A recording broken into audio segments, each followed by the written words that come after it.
Assalamualaikum warahmatullahi wabarakatuh. Perkenalkan, nama saya Ahmad Hamdani, NPM 1821020486.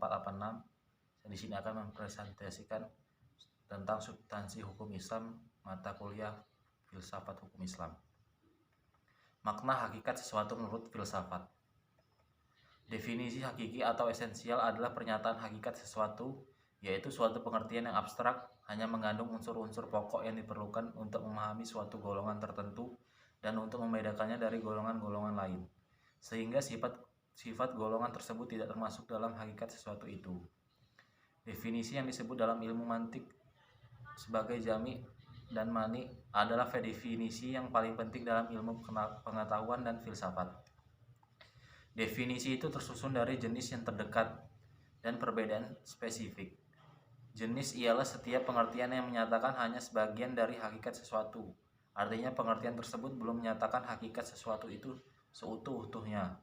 Perbedaan spesifik ialah setiap pengertian yang membedakan golongan dari jenis, misalnya berakal budi membedakan manusia dari hewan.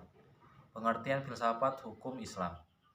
Filsafat hukum Islam terdiri dari 3 kata, yaitu filsafat, hukum, dan Islam. Filsafat hukum adalah pengetahuan tentang pemikiran mendalam, sistematis, logis, dan radikal tentang berbagai aturan yang berlaku dalam kehidupan manusia, baik aturan bermasyarakat maupun aturan bernegara. Hukum adalah peraturan tentang perbuatan dan tingkah laku manusia dalam lalu lintas hidup. Secara singkat, hukum berarti ketetapan. Adapun pengertian filsafat hukum Islam adalah kajian filosofis tentang hakikat hukum Islam, sumber asal muasal hukum Islam, dan prinsip penetapannya, serta manfaat hukum Islam bagi kehidupan masyarakat yang melaksanakannya. Dengan demikian, yang dimaksud dengan filsafat hukum Islam adalah setiap kaidah, asas, aturan-aturan pengendalian masyarakat pemeluk agama Islam. Kaidah-kaidah itu dapat berupa Al-Quran, hadis, pendapat sahabat dan tabi'in, ijma' ulama, fatwa lembaga keagamaan. Filsafat hukum Islam diartikan pula dengan istilah hikmah at-tasyri'. Faktor yang menjadi ciri filsafat hukum Islam. 1. Wacana atau argumentasi.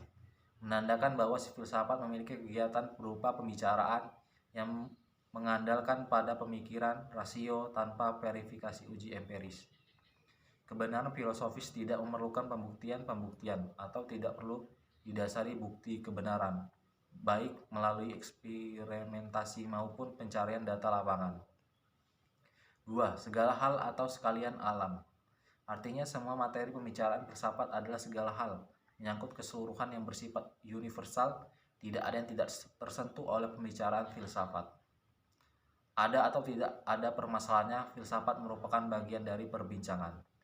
Yang ketiga, sistematis. Artinya perbincangan mengenai segala sesuatu dilakukan secara teratur, mengikuti sistem yang berlaku sehingga tahapan-tahapannya mudah diikuti. 4. Radikal. Artinya sampai ke akar-akarnya, sampai pada konsekuensinya yang terakhir. Radix artinya akar, yaitu juga disebut sebagai ciri khas berpikir filosofis. Yang kelima, hakikat, merupakan istilah yang menjadi ciri khas filsafat. Hakikat adalah pemahaman atau hal yang paling mendasar. Jadi filsafat tidak hanya berbicara tentang wujud atau materi sebagaimana ilmu pengetahuan, tetapi berbicara makna yang hakikat terdapat di belakangnya. Berdasarkan 5 ciri berpikir filosofis tersebut, dapat diambil pemahaman bahwa filsafat merupakan kebebasan berpikir manusia terhadap segala sesuatu tanpa batas, dengan mengacu pada hukum keraguan atas segala hal. Segala hal yang dipikirkan oleh filsuf berkaitan dengan hal-hal berikut. 1. Berhubungan dengan sesuatu yang bersifat metafisik yang tidak dapat dilihat, segala sesuatu yang rasional dan irasional, semua yang bersifat natural dan supranatural, berhubungan dengan akal, rasa, pikiran, intuisi, dan persepsi, sehubungan dengan hakikat yang terbatas dan yang tidak terbatas. Sekian dari saya. Terima kasih. Wassalamualaikum warahmatullahi wabarakatuh.